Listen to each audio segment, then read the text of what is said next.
Hello, aviation operations students. Welcome to week 9. You are more than halfway through the semester, and for the most part, you've been doing a really good job, and I'm really proud of you guys applying yourself this semester.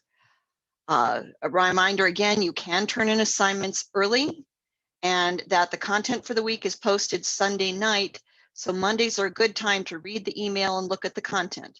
Also a reminder that you want to get to the content by clicking on content at the top of the page, because if you click on the links at the bottom of the page, you will not get the text, including the to-do list and any summaries of what's going to be going on that week.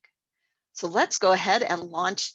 Oh, well, another couple things is I will be turning, probably by the time you see this, Monday, 5 p.m., I turn in my papers, and my priority will be working on a career list that I will post later this week, and also on getting your grades up in D2L, and that will be back to the beginning of the semester. It makes no point in posting them before the exam is done. So I'll get everything posted, I'll get everything graded, and then I will get everything posted. So let's launch into week 9.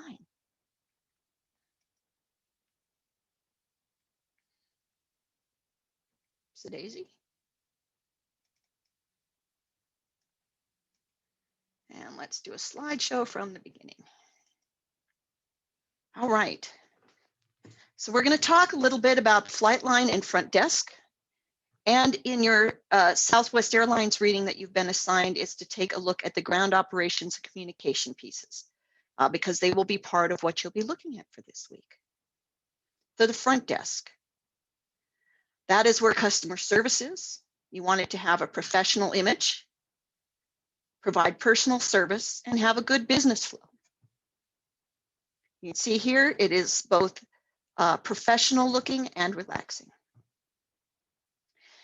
And your front, and also think about your facility as a whole. What is the general appearance? What does it look like when someone drives in from the street? What does it look like when someone flies in and comes in from the ramp side? If you're a website, what does your front page website look like, and is it helpful? So when you have a facility, is it clean? How are your maintenance areas set up and marked to make sure that people don't wander into them? Do you have bathrooms, and are those bathrooms cleaned regularly? Do you have a flight planning area? Signage, aircraft, personal appearance. All of the, or personnel appearance, all of those things are important because they are going to give that first impression of your business.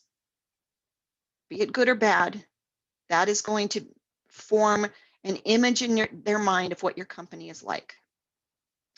Some of the things to think about also is communication. And so I have you reading about communicating with personnel, and also reading about, communicating with the customer, and also I have you reading about communications in the FOM. Some ways you can communicate: radios, cell phones. There are modern tools to communicate quickly and accurately. And you also have computer systems, a management information system. And if you are part of a franchise, or some of the products have, you might have a front end that has to do with that. Again, a way to earn extra credit is to send a picture of an aircraft and what its purpose is in that configuration. So this is an Antonov AN-225. It is actually the heaviest aircraft built, and it is designed as a cargo aircraft. So the flight line. That is the first and last impression of many of the people coming into your business. If people are driving in, again, you need to think about it from the street side. And if it's a website, think about these and how they would translate to your business there. You want customers to feel welcome. You want to greet them when they come, and you want to instill them with confidence. Again, that first impression. You want to make sure there's parking, whether it's aircraft parking, whether you have a rental car waiting for them, whether it's where they're going to park on the street side. Are you going to have a follow me service?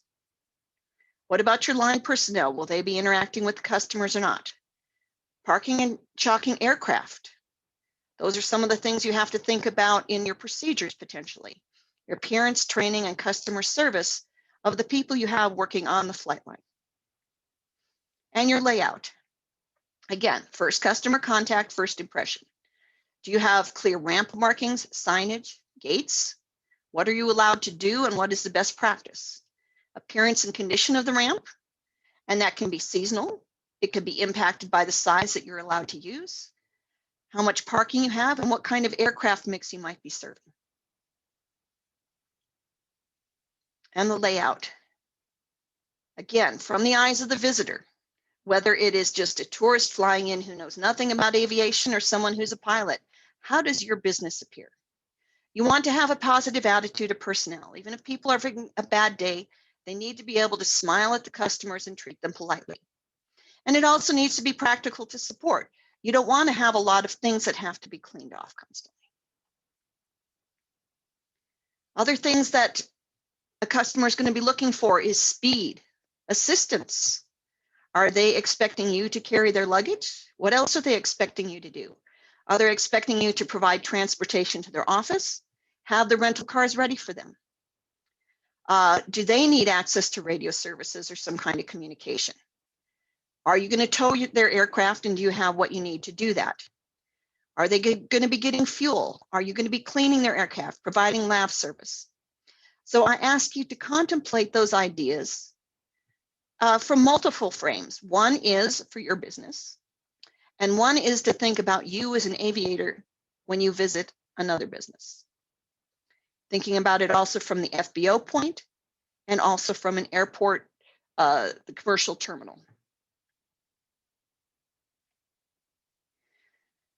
That frontline person, the first person to meet them, is the most important face in the business. It's generally the first person they'll see and the last person they'll see. You want to make sure that person is professional and has good communication skills. If you're greeting them and that is the time in which they're going to be ordering services done to the plane or something like that, you want to make sure you have some way to have an order form, and it may be that you have the order form with you or that you radio to the front desk and tell them what services they're requiring. For example, at Yellowstone Jet Center, because it's a franchise, all of that has been entered in advance, and they're able to have the form and double check with the people and make any changes if necessary. In training line personnel, often young people interested in aviation. They are a skilled worker because they do need to learn a lot of safety procedures, and they need to be safety conscious. A formal education is important. Follow me around the airport for a day and now you're on your own is not sufficient. Anytime you have anyone who's going to be out on the line, they need to have training, and you need to have policies and procedures so they know what you expect of them. Good work ethic is a key to success. Safety training is critical. You should have a safety training format, and we'll be talking about that subject a little bit later. Towing and operational training. Someone without training should not be towing an aircraft. Someone without training should not be fueling an aircraft. And they need to be someone who has some common sense, who make good operational judgment. Teamwork is also important. You're going to have one person fueling the aircraft, another cleaning it, someone else taking care of the lavs, someone else towing the airport. You need to make sure the timing on that and the actions are coordinated. You should have a company handbook that has the procedures in it they need to know. If they need any kind of certifications and training, to make sure that happens. And if you go to an airline, there's going to be certifications and training you're required to do within that airline within their own procedures. And red carpet. Is this just someone who parks their airplane and takes care of it themselves? Are you providing a red carpet? You're carrying their luggage. Anything like managing the labs or cleaning is something that's going to be done outside of their site. Self-fueling. There's pros and cons to self-fueling. Fueling is an issue, and you have to be concerned to make sure that safety is going to be something that happens. So if you do have self-fueling, you're probably going to want to have some guidelines or something up, or maybe even somebody on call, even though they may do the fueling themselves, if they have any questions that can answer them. Fueling is a safety issue, and so do you want to allow people to do self-fueling? You have to balance the profits and the risks and the revenue. And are you also providing auto gas or other types of gas? What kind of fuels would you carry if you're doing fueling? The front desk. This is the view when you walk into the Yellowstone Club. It's the hub of the operation. It's public relations. Even if you don't have a formal public relations person, that person at the front desk is your public relations. You should have dedicated personnel. If you have customers coming in, you need to have someone there to answer phone calls, to answer the people coming in the door. Appearance is important. It does not have to look as nice as this, but it should be neat and clean in appearance without broken things. The people at the front desk need a high level of training so that they can answer the questions of the people who come in, and they should make a customer aware of services available. Not talking hard sell here, but saying, hey, you know, we have this. Upselling is okay. Communication availability. Do you have phone? Do you have a computer that someone can use? Do you have Wi-Fi that people can use? Do you have orders, receipts, paperwork? How do you handle that? Is it all done electronically or is it done in paper? Record keeping on transient traffic. You have to keep track of those airplanes that are coming in and out of your facility. It's the place that most procedures start. Related services, rental cars, pilot services, hotel and motel, flight planning, weather services, pilot's lounge, drinks and coffee, interaction between all the FBO service providers. So you need to make sure that everybody who's going to be providing services through your FBO, that there is a way for people to get a hold of them. It could be if you have instructors using your business that you have their cards on the desk so that if they're not there, they can reach out to them. So again, consider this in terms of your business. So your homework's going to look at some of this. The first thing is the job posting. Your business is now big enough that it's not just the two of you business partners. You need a point of contact.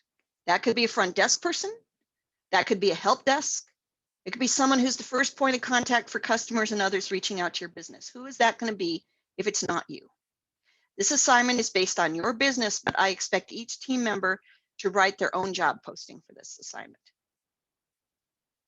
So I provided 2 links on the assignment that kind of walk you through some of the basics of writing a job posting, but you do need to make sure you have some information about your company, the job title, the responsibilities, and the qualifications.